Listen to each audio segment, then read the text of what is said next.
Mayor Watson, welcome to the West Block. Thank you for joining us. Thank you. Welcome to City Hall. Well, you are the mayor of a city that has been all over the news for the last week because of the long lines in testing centers. Testing centers that in some cases were closing at noon, people waiting 8 hours in line, still not able to get in. What are your thoughts on those lineups? Very frustrated, not happy. I recognize that our staff are working their hearts out, the nurses and paramedics and so on. But clearly we have a capacity problem, and we're not alone. I've seen lineups in Calgary and Toronto and so on. So we are certainly working very hard with the province, who have the main responsibility for running these assessment centers, test centers, to get more capacity. Today we'll have 3 pop-up centers that are going to be available. They'll be able to test another, I believe, 100 people at each pop-up site. We need to get a test site in the east end of the city. Our city is very large. I have a map in my office that I've had the planning staff superimpose the cities of Vancouver, Calgary, Edmonton, Toronto, Montreal.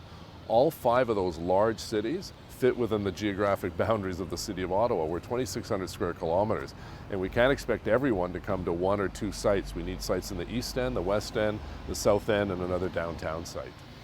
So then I guess my next question is, why weren't you better prepared? Why wasn't the province better prepared? We all knew there was likely to be a spike in numbers in the fall, and yet it seems like during that lull in the summer, people didn't take advantage of that to prepare and set up more testing centers. Well, we wrote to the province and provincial officials back in August saying we knew there was going to be a big spike in testing once schools opened. You didn't have to be a genius to figure that one out. And unfortunately, we're scrambling now. And the cities are looked at to deliver this service. Unfortunately, it's the province and the hospital system that run that. We're doing everything we can by providing facilities and providing extra staff to help with the lineups.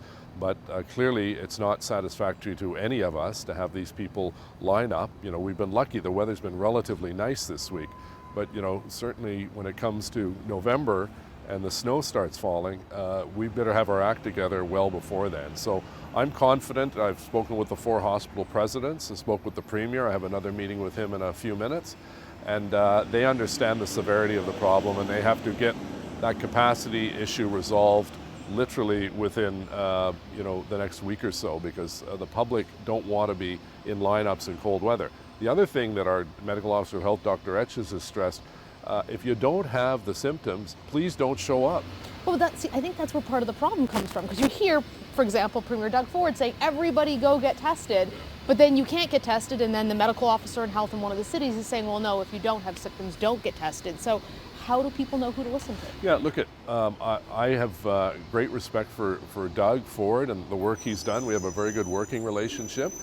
This is one area where I'm going to go with the Medical Officer of Health. If you don't need the test, you don't have the symptoms, go to ottawapublichealth.ca for information on what those symptoms are, and don't show up. And if one person in your household has the symptoms, you don't have to have the whole household tested. So listen to your Medical Officer of Health. I think, Premier Ford probably was saying, several weeks ago, when there weren't the lineups, go and get tested. Now we have to pivot a little bit and say, if you don't have the symptoms, don't show up. One doctor told me that it's close to 90% of the people at our main assessment site that don't have to be there. Can you imagine if we got rid of 90% of the people who don't have to be there, and there would be no lineups? We'd be operating a much more efficient system. The other thing is, the Premier's looking into this, and I support him on it. We need to get the pharmacies involved. They do flu shots. They could be doing swabs, and that would take a lot of pressure off the main centers and get people into their local pharmacies. There's more Shoppers, Drug Marts, and Rexalls than Tim Hortons in the province of Ontario, so there's lots of capacity geographically spread around. One of the things that we're expecting here in Ottawa and also in Toronto and Peel region is a step backwards in terms of gathering spaces. There's just too high of numbers, the Premier is saying. COVID is growing too quickly, so we have to put more restrictions on.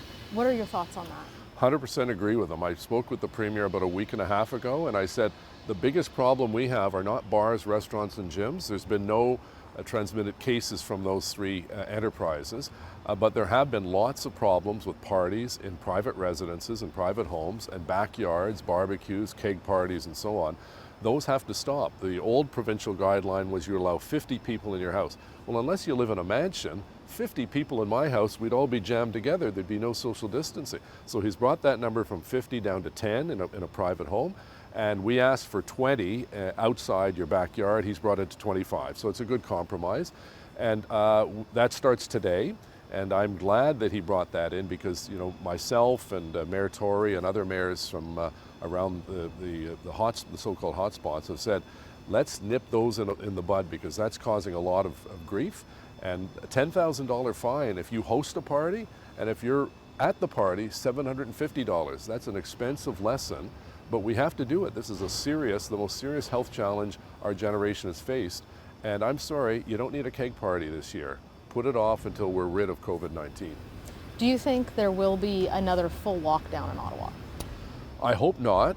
No one knows. No one can answer that with any degree of certainty because this is a moving target. You know, yesterday we were down in the 30s. The day before we were in the 60s. So we're up and down. You know, I have to remind people, why are we a hot spot and why is Toronto and why is Peel? We're the 3 largest jurisdictions in the province. So of course, that makes sense. It equates to larger number of people than you'd see in Pembroke or Lindsay or Sarnia. So the reality is that the bars and restaurants, by and large, have been doing a very good job social distancing their tables. We eliminated patio fees, for instance, extended the patio season to help them as best as we could at the municipal level. But at the end of the day, we have to make sure those bartenders and restaurant waiters and waitresses are wearing masks, they physically distance, they minimize the clutter on the table, and they have hand sanitizing stations for both employees and for residents and customers. And it's working. You know, most of the restaurants, as I said, have not been a problem. But those who are, I was in a restaurant yesterday visiting some local businesses. The 2 people in the back of the shawarma restaurant were cooking without masks, and I told the owner, he said, oh, I don't think they have to wear masks because they're not in touch with the people. I said, they're in touch with the food. And I said, let me just give you advice, put the masks on because bylaw is coming around and there's no more warnings. It's now a fine. You know, we've tried to warn through education, but at the end of the day, we have to be it's a little bit tough love, you know, because this is a serious, serious pandemic. The throne speech is coming up next week. Could be MPs from all across the country coming in. Does that worry you as the mayor of Ottawa? Well, look, you know, we're a tourism town as well. Tourism numbers are down, but there are still tourists that come into Ottawa, visitors, and we welcome them. And the hotels and the restaurants are doing a very good job of making sure we follow the principles of being COVID-wise. You know, I know the House still has the rules in terms of the number of people in the House, which is good. I hope they don't allow everyone back in because that it completely defies what we've been trying to do in terms of social distancing. But you know, this is part of the reality of governing. You know, I don't know how they're going to cram into the Senate as they normally do, where you see the Speaker at the bar. My hope is that they respect the municipal rules, even though they're not required to, because at the end of the day, if they come in and start contracting COVID-19 and spread it to other residents, that's not good for them and it's not good for our city. As the mayor of Ottawa, what would you like to see for cities in the throne speech? Because I know a lot of cities have been really hard hit with this. There's concerns about whether or not you'll be able to keep rec centers, arenas open, services, transit, all being hit hard by COVID. Yeah, we're losing $1 million a day at the City of Ottawa, so we anticipated a $192 million deficit, which, as you know, we're not allowed to run a deficit. I give credit to Prime Minister Trudeau and Premier Ford. They came to the table with, for us, about $124 million. We're still short about $65 million. We have the ability to apply for that from the province, and we feel confident that they will make us whole by the end of the fiscal year, which is December 31st. We need continued support because ridership is not magically going to go up on our transit system on January 1st, which is the start of our new fiscal year. So we need support, as we've seen the last few months, continue that goodwill and that cooperative approach with all 3 levels of government working together, number one. And secondly, we continue to need support for housing. We've seen with COVID-19 the tragedy of homelessness in every single municipality across the country. With the cold weather coming, we can't have people living on the streets. So we need a massive infusion of new dollars. We just were with Minister Hussein and Minister McKenna doing an announcement for 700 units in our central core, which is great. But we have over 10,000 people on a wait list, and Toronto's even worse shape, and of course Vancouver has some real challenges too. So housing and continued operating dollars for transit and for operations, because we're really the level of government that's on the front line.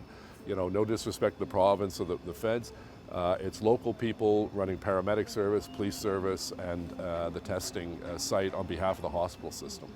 Mayor Watson, thank you for joining us on the West Block for our outdoor socially distant interview. Please stay safe and healthy. Yeah, you too. Thank you.